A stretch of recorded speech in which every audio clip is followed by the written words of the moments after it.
want to talk about Ohanaeze Igbo today. Ohanaeze Igbo, founded in 1976, is a political, social-cultural group. And the whole essence of Ohanaeze Igbo is to push the cause of the Igbo man or the Igbo woman. Is to try to garner support, try to garner goodwill on behalf of the Igbo people. However, for me, I've never seen Ohanaeze Igbo as a powerful pressure group, which is what in essence it ought to be.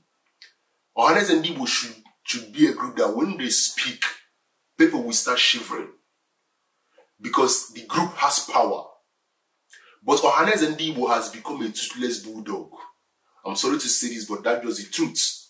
Ohanaeze Igbo has become a toothless bulldog. We see it with what's happening with Nnamdi Kanu. They have been calling for Nnamdi Kanu to be released for months, for years. Nothing has happened. I mean, not years, months. I think it's even entered years now since Buhari arrested him. Nothing has happened. This is a group that calls herself the premier social-cultural group for Igbo. And yet, when they speak, nobody's shivering. And the reason why I think it's essential now is that with what happened last week, Tinubu released his transition committee group. And out of those members, none were Igbo people. None of them. And that's why I read you the leader of Ohanaeze Igbo, his comments. I don't know his name, but he's this fat guy or fat elder. You know, really big guy. I hope he loses weight though. You know, we don't need them all. And I hope Ohanaeze Igbo can start having leaders that can communicate well. So when I listen to him speak, there was no fire, there was no passion, there was no like this guy is a leader of Ohanaeze. But that's just my opinion. You might disagree with me, but I think that as Igbo, we should have people that can hold their own. People that when they speak, you'll be like, this guy knows what he's saying, or this girl knows what he's saying. So let me just read his comment. He said, Ohanaeze is not in a hurry to recognize Tinubu as the president-elect, because any house based on the fuzzy foundation is bound to collapse. We believe that the process of the 2023 presidential election is still on. This is Ohanaeze Igbo. This is the leader's comment. And it's a bit laughable because I believe that these people they are delusional. For you to say that the election is still going, that means you're playing with yourself. You know, and it also makes you understand that they don't understand that you're powerless. You have no power on Ohanaeze Igbo. Like I said, you're toothless bulldog. You're weak. You should. The whole point of what you should be doing now is how do we rebet ourselves? How do we found ourselves again and give ourselves purpose and meaning? How do we recruit better? Recruit people that can galvanize Ohanaeze Igbo and make her a powerful president. How do we become powerful?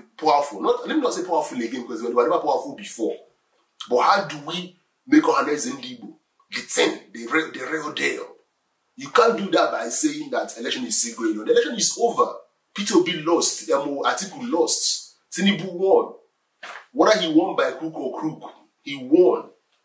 So it's time to move on. The next question that Ohanaeze Igbo should be asking is, how do we push the agenda of Igbo forward in the Tinubu presidency? How do we try to, yes, we don't like Tinubu, but how do we as Ohanaeze Igbo push the Igbo mandates forward? That's the question that we should be asking. You know, so for me, you know, maybe I'm wrong, but I don't know what Ohanaeze Igbo has done for Igbo.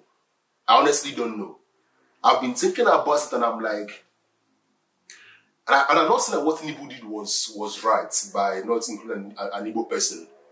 But for me, you know, there has to be, you have to make power come to you. Power cannot come to you and say, take power. No. You have to go and fight for power. You have to make yourself important so that power will come to you and say, we need you for power. Look at the north. Yorubas had to go to the north and say, come, let us make you VP because we need you. So Ndi will have to put themselves in a position whereby Nigeria will be like, come, we need you to make Nigeria great. But we're not doing that. And Ohanaeze Igbo can be a tool for us to achieve what Igbo wants to achieve in Nigeria. But where have these guys been? Where were they when Abia State, for example, was being raped and destroyed for almost 24 years under PDP?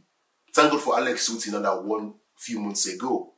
Where was Ohanaeze Igbo to say to Ojizokalo, to say to the one that the PD one that has to say to these guys, change, become look at Abia State, make Abia better, make Abia great. Where we are they were quiet.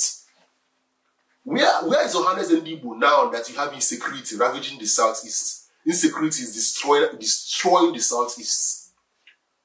Where was Ohanaeze Igbo when you had Monday sit at home? Lives were lost. Billions of naira lost on Mondays due to sit at home. Where was Ohanaeze Igbo? These guys are just so powerless. They are delusional. They are just, and maybe they should just be like People's Club. Maybe that's what Ohanaeze Igbo should be. Every weekend, like in the past, in the days of Osedebedem, and Oliver the Cook, you guys should go and eat and party and drink. Because maybe that's what Ohanaeze Igbo should be. Every weekend we'll have party and have fun. But if you guys really want to be the premier political social cultural group, then you have to start doing better. You must do better.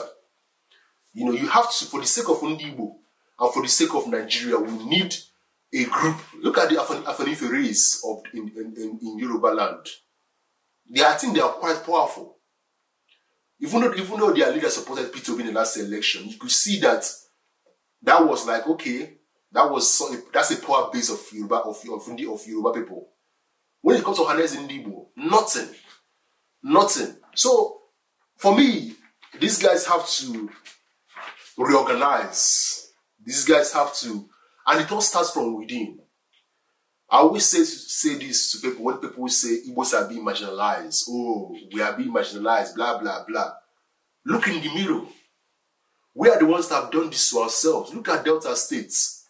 Look at Abia State. Look at Anambra State. Look at Enugu states. Look at Ebonyi. All these states should be water states. We have money in the east. We have money day, money no. We have ego day. But our leaders, the governors who've been elected, they are so myopic, they are so bad, and they've been destroying the southeast.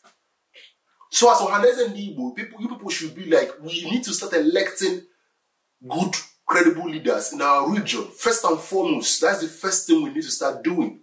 Thank God, I hope and pray Alex Oti does well, because Abia State can become a light for the whole of the southeast. And we need to start becoming more politically savvy as in the Igbo. As in the Igbo, we don't know how to play politics. We know how to make money. Money is very easy for us to make as in the Igbo. We work hard, we strive, we hustle, we do what needs to be done to make money. When it comes to politics, we are back in the queue. And for me, I believe politics is everything. After God is politics, even before money. Politics determines who makes money, who doesn't make money. Look at Nigeria. Look at how Nigeria is. If we had better political leaders, Nigeria would not be where she is today. If we have people that can open up the country and bring opportunities, Nigeria will blow up and become a great country. So politically, as Igbo, we have to start becoming more politically savvy. We have to start knowing how to play politics like Northerners or like Yorubas. This is just me being honest with you guys. We have to be honest with ourselves and look in the mirror. Anambra State, Delta State, Ebonyi State, Imo, I didn't even call Imo State. Imo State, look at Imo with the guy they have there. Hopeless. Insecurity in Imo is high. People are getting killed. Heads are being cut off in Imo State. The guy in Imo State sometimes even lives in Abuja because of how insecure the state is, apparently. The guy lives in Abuja sometimes. So Ohanaeze Igbo, you guys should, whatever the missions or the vision of the group was founded on, you guys should recapture it again. You guys should get that spirit back. You guys should go and find a way to let us push and make Igbo great. And we can only do that by organizing ourselves and by doing what needs to be done. I'm going to conclude on this. It's an aberration and is an insult to Igbo to name Ebonyi Airport after Buhari. It's an insult. Where is Ohanaeze Igbo now, clamoring for that not to happen? Where are they? You cannot be naming Ebonyi Airport after Buhari. There is no world that you can name that airport after Buhari. You just can't. But you have Dave Umahi saying that he will name the airport after Buhari. It makes no sense. There are other people that you can name the airports after that treated Igbo well, that loved Igbo. But for you to name that airport after Buhari, who didn't treat Igbo right, who didn't treat us well, it's an insult to Igbo. But Ohanaeze and Igbo, when I checked last, they were quiet. They didn't say anything. They were just mute. But Ohanaeze and Igbo, these are the things you guys should be clamoring for. Give us world-class schools in the southeast. Give us world-class airports. Give us world-class hospitals. Give us world-class roads. So look, do better with insecurity. Come and tackle insecurity. Delta guy, do well. Imo, sort things out. So let me know what you think. Am I making point? Am I making sense in what I'm saying when it comes to Ohanaeze and Igbo? And please don't forget to like, don't forget to subscribe, don't forget to share, and thank you for watching and God bless you. Thank you.